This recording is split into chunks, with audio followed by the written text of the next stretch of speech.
Welcome, Greek U Nation, to episode number 207 of the Fraternity Foodie Podcast.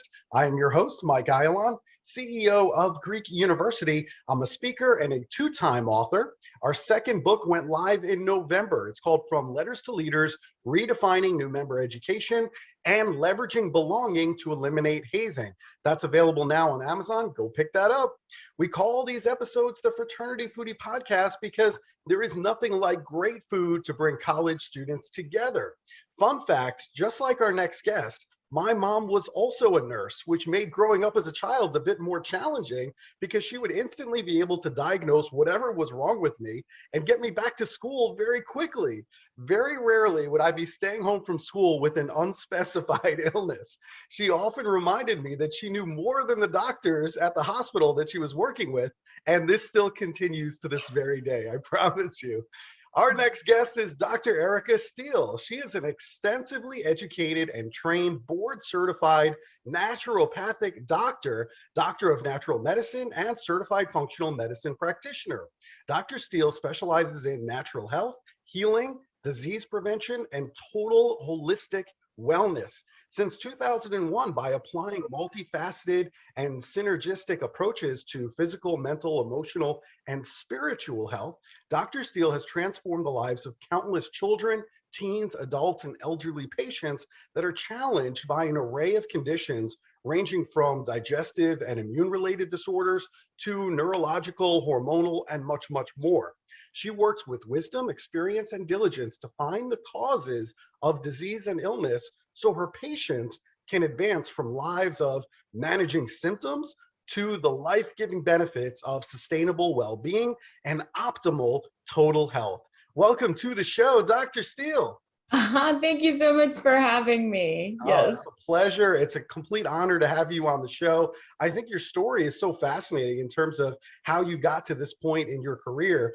But let's go all the way back. I mean, you are the product of two Marines. You were raised as a vegetarian and a practicing Native American. Your mom, of course, was a nurse, just like my mom was. Your dad was in education, and your stepmom was a geneticist.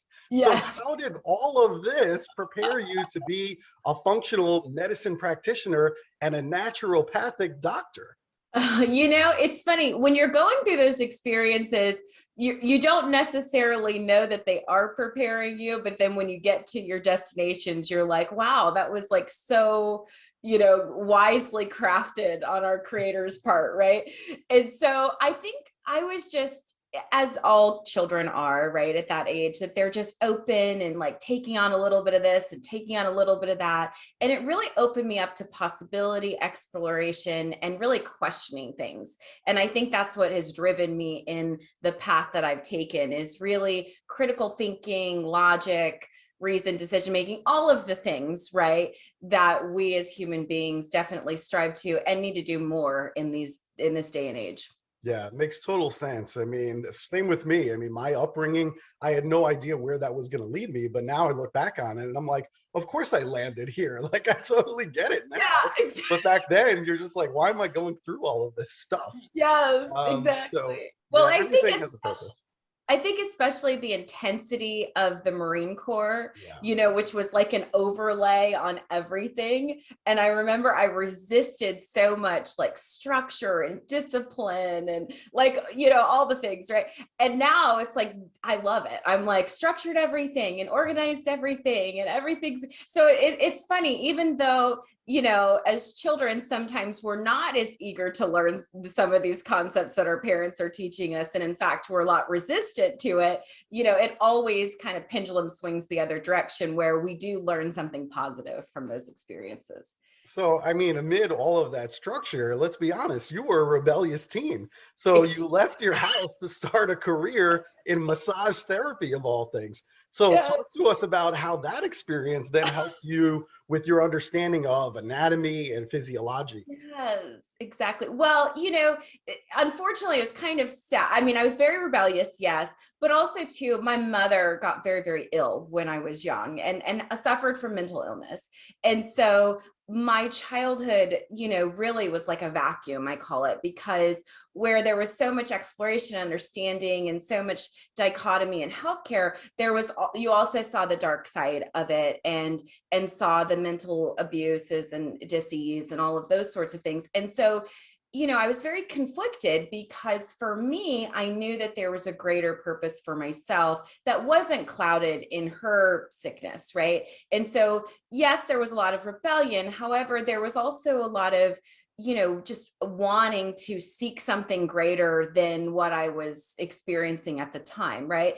Now, I fell into massage, believe it or not, because I was like, well, that's all, it's a good job while I go to college. And, it's only a 9-month program, right? But it was funny because it was such like a continuation of, all the things that I learned as a child. So it's like, oh, like this makes total sense. And then that continued to propel me and fuel me, especially with that background in education with my dad. Like, learning was like, it means still is to this day. I'm a lifelong learner. And so just like learning a little bit, and then, getting excited, especially about helping people, like that became like just so exciting to be able to, do something and then see a positive result and an impact in another human being. And you be on some level responsible for that. That really became much of my passion and joy, especially, with all the feelings of powerlessness with my own mother. So Yeah, I totally get that. I mean, lifelong learning, just really good work ethic, structure, all of those things that were in place for you as a young kid. Now you can see the real benefit. Same thing for me. I mean, exactly the same type of upbringing. I never really understood it back then, but now, sure, I get it. But, these naturopathic doctors, for some reason, that really just resonated with you to your core. But you also had concerns because of a lack of credibility that they have in the medical community. So I'm wondering, what made you decide to head down this path, despite the fact that you knew it was going to be an uphill battle for you?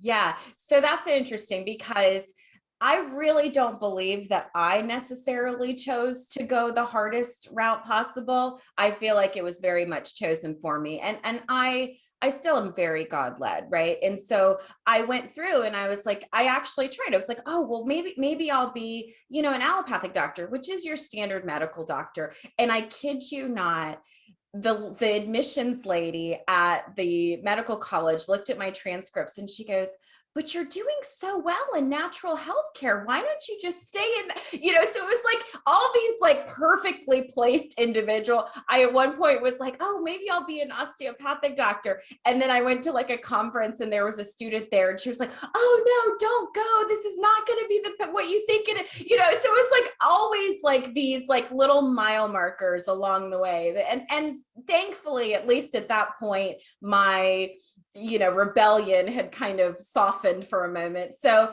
I always trusted God and I always trusted his path for me. And so because of that, it was really heart-centered and led. So, to summarize that, I decided to become a naturopathic doctor because out of all the different types of doctors, whether it was a chiropractor, a medical doctor, or an osteopathic doctor, or whatnot, I kept coming back to the principles of Dr. Benedict Lust, who is the founder of naturopathy. And nature cure, doctor is teacher, prevention is the best, form of medicine. All of the finding the root cause, all of those fundamental principles resonated with me so well, and they made sense. So it wasn't just the emotional charge of it, it was the logical piece of it too. If we educate our patients in what to do in order to prevent disease, then they won't need to run to the ER. They won't need to go to the doctor as much. Or if we change that paradigm of what a doctor is, rather a doctor is a teacher, and my role is to educate the patient on what they can do proactively to take full responsibility with their health,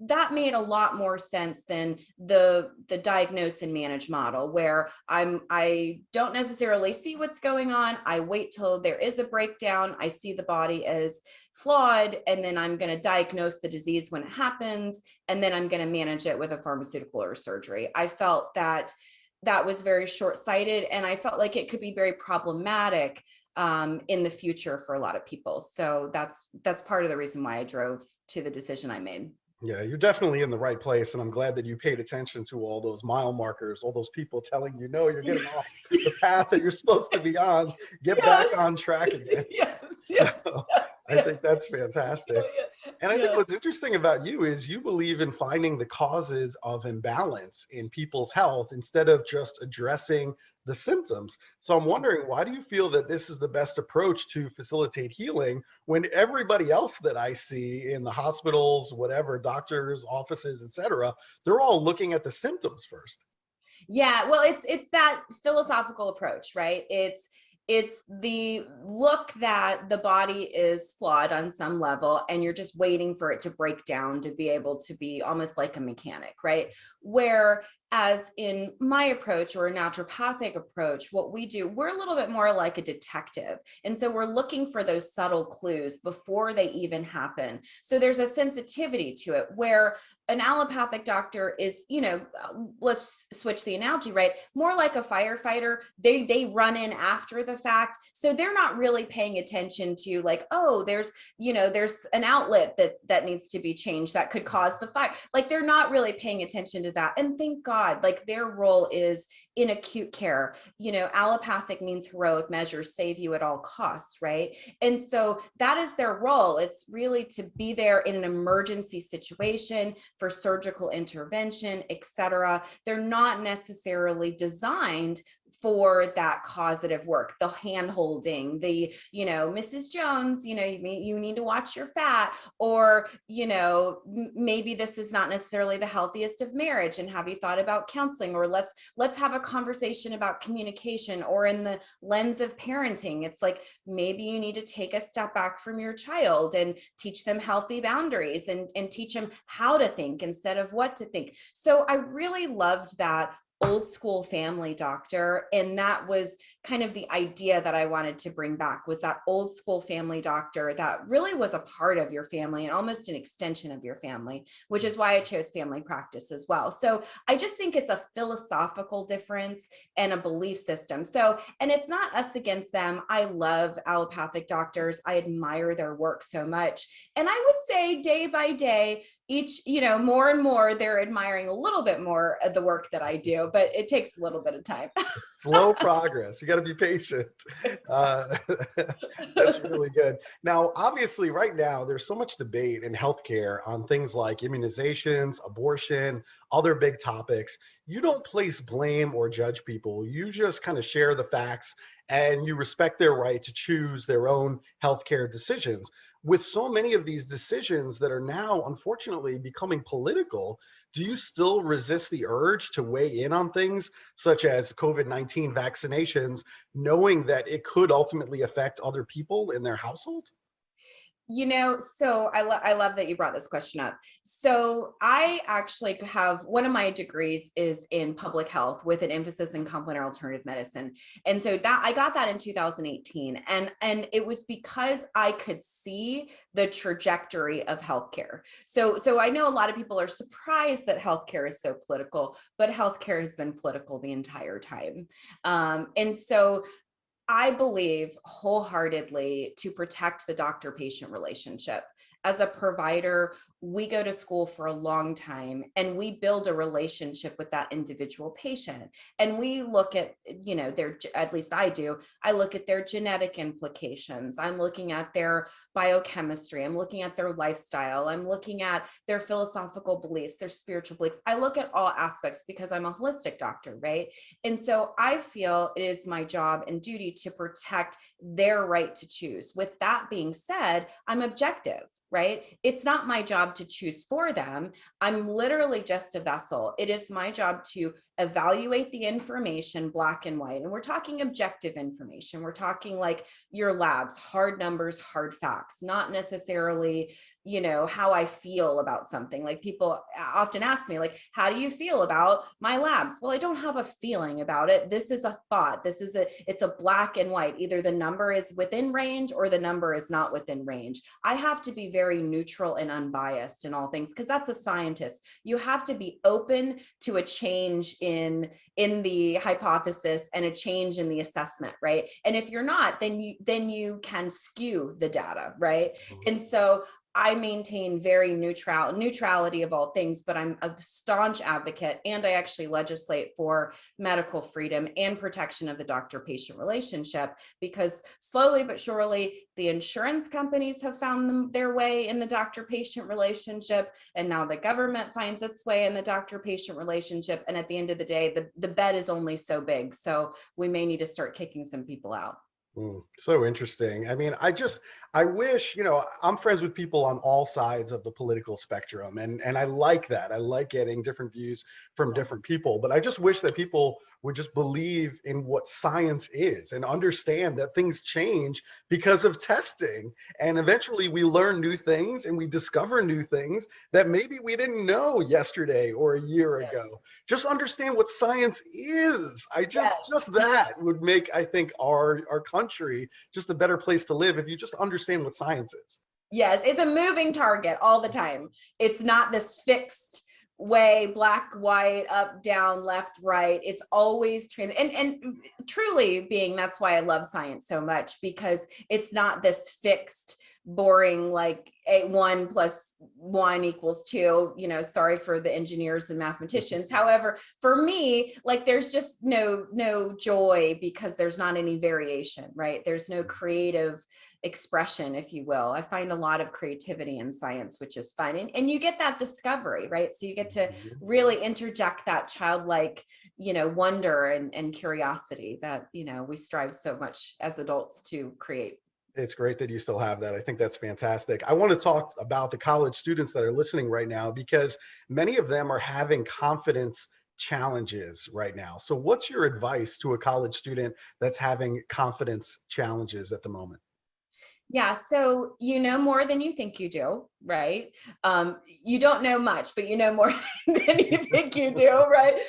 Because we go through this period, at least I did in that early college thing, where I believed I knew everything but nothing all at the same time. And really, I'd love to say that gets better as you get older, but unfortunately, I don't think it does. But you can trust yourself and believe that no matter what decisions you make, right? Because it all boils down to decision making. And the more that you have, let's say, a positive decision that leads to, a positive result, then you build that confidence, right? But even if you make, let's say, a not so positive decision, a negative decision, right? And you yield a negative result, you still can turn that into a positive because you learn something from it. I most certainly have made probably 1 billion of those. I'm sure you have too. Yeah. And so that actually builds confidence, because at least you know that you can be resilient and pick yourself back up and try again, right? So failure is nothing more than a breakdown in performance. It has nothing to do with the character of the individual. And so I think sometimes we get a lot of these concepts collapsed because, especially now with social media and, Instagram and all the things, right? I've lost track. I kind of stopped at Instagram, but with all of these different ideas and concepts and people like right in front of our face, we assume that what they project out is who they really are. But at the end of the day, one of the reasons why I love family practice is you get to really treat with the human, right? The human being. And I really, whether they are a little kid throwing a fit because their mom said no, or they're an older individual throwing a fit because it's time for them to leave their, home and they have to go into a retirement center. At the end of the day, it's two human beings still struggling with this concept of thoughts and emotions and decision making, et cetera. So we all have the same challenges. So I really want everybody to be reassured that we're all in this together and that nobody has it all figured out. Yeah, I'm so glad you made that distinction. To all of our listeners, I failed 1 million times, but I will get back up off the mat. I promise you. I am very resilient, and so are you. To all of our listeners, you are so resilient. You have no idea, especially now during a pandemic. I mean, this generation, Gen Z, is going to be the most resilient generation we've ever seen, which gets me really excited about about the future, right? Yes. But one of the things that I see with college students right now is they have parents, many of them, who are overbearing and overprotective. You know, we call this the helicopter parents that are basically right on the scene on college, on the campus, as soon as the child struggles with the most, minute things. So Yes. I'm wondering, what is your advice to college students when they have these parents who might be a little bit overbearing and overprotective? Yeah, so I see this a lot in my practice. And so one of the things that I teach in my practice is having healthy boundaries, right? So not every adult and every parent necessarily was taught healthy boundaries, right? So it comes from that. I think also having grace and forgiveness while also having healthy boundaries, right? So having grace with our parents that they are parents and on some level they do mean well, but again, their actions may not necessarily be congruent with that. So that's where we're going to have forgiveness, right? Because really they're coming from a very pure place. It's just their execution may not necessarily be the healthiest. So this is where you as the student can now really pull on that confidence and say, you know what, mom, I've got this. I know that, you validate, you reassure. I know that you're really concerned about me. I know that you worry. I know that fill in the blank, right? You know your parents better than anybody, right? However, right? Not but however, I'm here, I'm in college, I need to learn this, I need to make mistakes, etc. And if you frame that sentence like that, right, you validate them, however, and then reframe it out and say whatever it is that you're taking a stand for, which is really your independence, your decision making, your actions, your thoughts, your class schedule, or even your mistakes. It's like, I get that I made this mistake and here's what I learned from it. Boom, boom, boom. And so in the future, I've put in place, boom, boom, boom.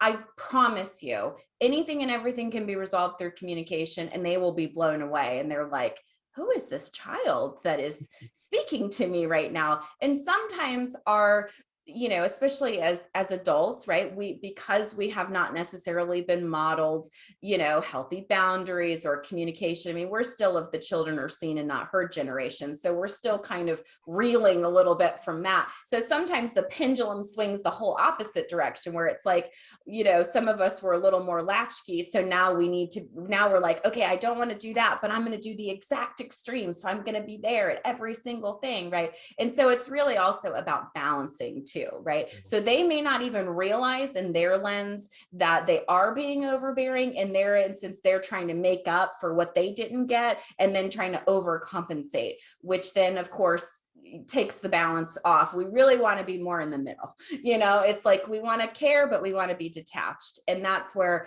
we generate more interdependency rather than codependency. I love that pendulum analogy. I think that makes total sense to me because as a kid, I mean, my parents had no idea where I was at all times. I mean, I was out riding my bike miles and miles away from home. My parents had no idea where I was. There was no such thing as a cell phone. I was not wearing a helmet. I mean, it was nothing. It was no rules, right?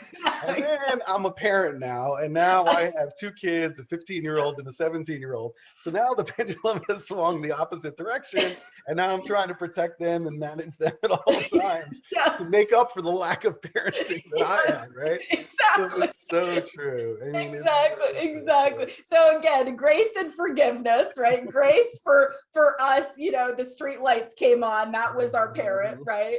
And then forgiveness of us attempting to try to make up for what we didn't get, plus give them what they should get. So it's like they get double, right? Yep, they get double. But clear communication in terms of what our needs and wants are, and obviously taking full personal responsibility is going to reassure the parent. Yeah. I wanted to talk to you about diet and detox because these are huge industries in the United States. I mean, let's just be honest. So how can we build up the proper nutrients in the body while gently detoxing the body, especially in the liver?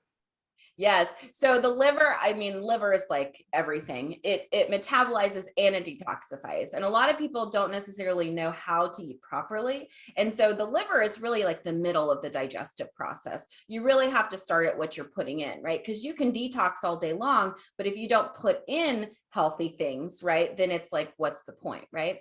And there's a wide array of detoxes. And I think a lot of times people, they're like, oh, it's the new year, let's start getting healthy, right? And so then they jump into detox, but they don't correct the habits and the behaviors that they're trying to detox from. So I typically say patients need to build, detox, and then rebuild. So we start with our food, right? And so back to the basics, biochemistry, our macronutrients, which are our proteins, our fats, and our carbohydrates, right? And there's a balance.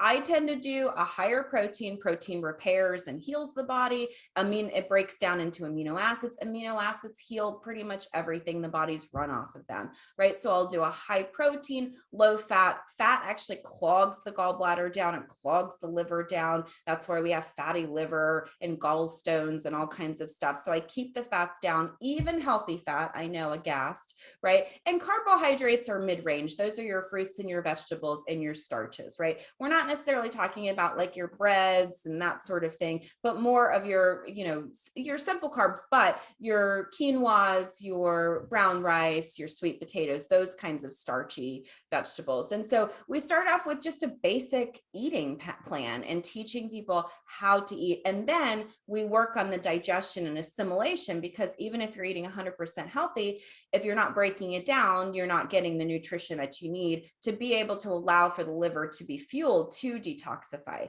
So that's kind of the setup, if you will. We work on balancing the nutrition, making sure the patient can digest it, and then the body will just have the natural energy to begin the detoxification process. We don't want to force the body to do anything. That's a very, to put it in like a masculine feminine context, that's more of a masculine context, more of a, I'm going to get in there and I'm going to fix it. Whereas healing is more in a feminine context. It's like, no, we're going to support the body's ability to heal itself. And so that way it's more gentle. When we do inevitably detox our liver, we don't go through healing crises. We don't have all these crazy symptoms. We don't need to take a week off and draw the shades because we're detoxing. We do it in a very gentle and efficient way. And I'm all about efficiency.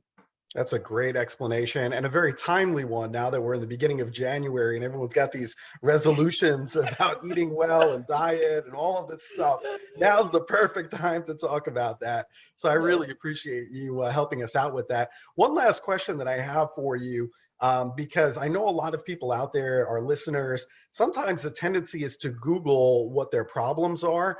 And sometimes, in your opinion, you believe that creates even more problems. So why is that?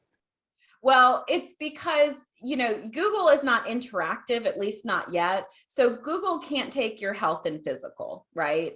Google is literally it's a search engine. It's a tool to look up. So you can tell it, I have blah, blah, blah, blah, blah. And of course, it's going to give you every possible worst case and best case scenario possible. But if you don't have the context or the background understanding of how the body works, and also sometimes these signs and symptoms are so vague, and inevitably, I think everything leads to cancer anyway. And what it does is it starts to get into your mind, right? Meaning that everything that you Google leads to cancer anyway. And then of course, when we have a thought, right, and we're thinking the absolute worst case, because of course we can't be objective. That's why you can't treat yourself, right? Because you can't really see what's going on. You're experiencing it. So you're actually the test subject trying to be objective to yourself, which is just not possible, at least not yet. So, you're communicating to this, single communicating object, right? Known as a search engine, and you're typing all this stuff in to pretty much reassure what you believe you already know to be true, let's be honest. And now you're traumatizing yourself with all this emotional upset, which may or may not be true, right? And then all the fear and the anxiety and the worry, and now that's just gasoline on any fire. And so now your actions are just totally, irrational at times, because a lot of times things are very simple, right? Even though humans are complex, some of these things are very simple in nature, but like, a stomach pain does not mean you have appendicitis and need to be rushed to the ER, right?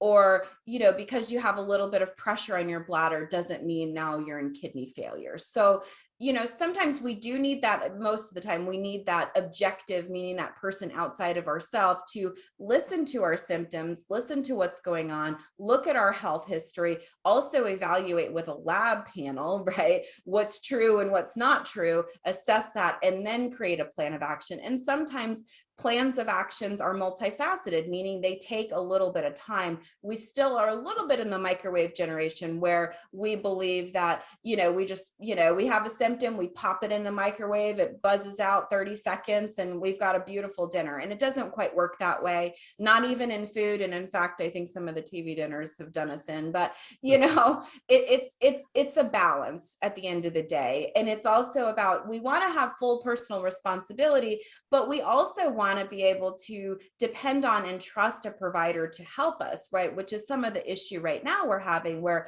a lot of people don't trust their provider. I probably hear 9 out of 10 patients are like, I don't trust doctors. I haven't been to doctors. I don't like doctors, that whole conversation. So again, bringing back that old school family doctor was super important to me. And lastly, I can YouTube anything, right? I'm very intelligent, very resourceful. I could YouTube how to build a house if I wanted to. What I know, I'm going to hire a contractor because they're going to save me time, save me money, save me headache, save me energy. And at the end of the day, I don't want to be a contractor. I got enough on my plate being a doctor. And so I'd rather stay in my lane and hire professionals that know what they're doing and have spent years and years and years learning. Yeah, it makes total sense to me. Gen Z, I mean, for all the great qualities and how driven they are, it also is the do-it-yourself generation, which means that they will go to YouTube and they will learn how to do things that are completely out of their lane. And it's like, you know what? There's a professional who knows how to do that, who does that every day. They can probably save you a lot of time and just pain. So yes, I maybe know. just stay in your lane. I know. Well, ironically, my daughter, YouTube generation, she'll be 18 this month.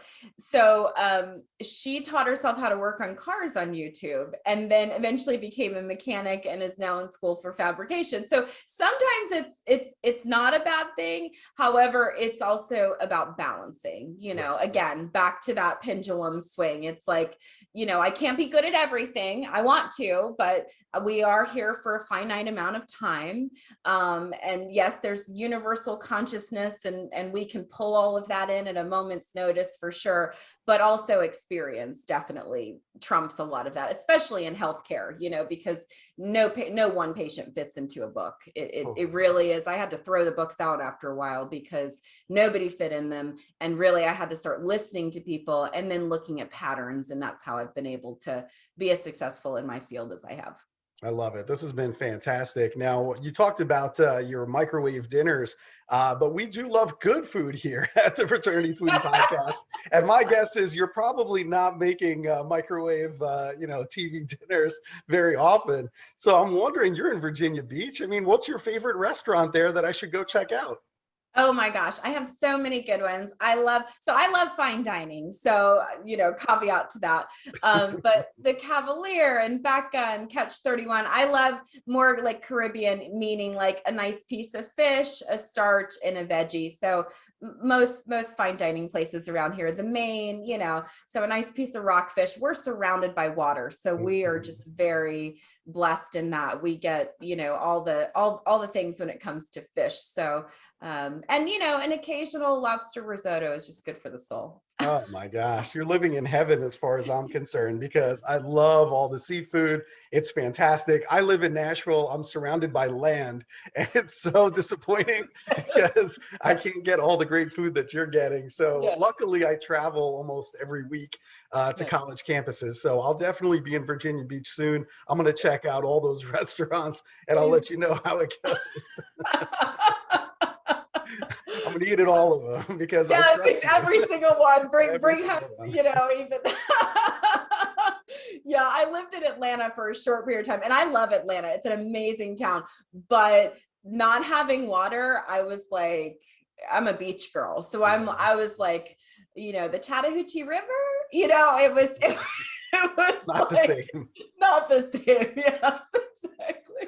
Not the same. That's awesome. Yeah. This has been so much fun. So if our listeners, if they want to book you maybe to speak on their college campus, maybe they want more information on your holistic family practice, where should they go in order to connect with you? They can go to our website, Holistic Family Practice VA. We're also on all the socials. So Facebook, well, not all of them because they come up with a new one every day. So, but Facebook and IG is kind of where we hang out. We do have some YouTubes, but there's really very minimal interaction on those. It's more of an education tool. So yeah, they can send us a DM. They can shoot us a live chat on our website, and of course, call our office at 757-685-4325. That's perfect. Holistic Family Practice VA. Dr. Erica Steele, you are fantastic and a fantastic guest. Thank you so much for bringing all of this knowledge to our college student listeners. I really appreciate it. Awesome. Thank you so much for having me. My pleasure. And to our listeners, if you enjoyed this conversation with Dr. Erica Steele, make sure you like it. Make sure you share it with other college students on social media. And we will see you on another episode of the Fraternity Foodie Podcast. Thanks so much. Have a great day.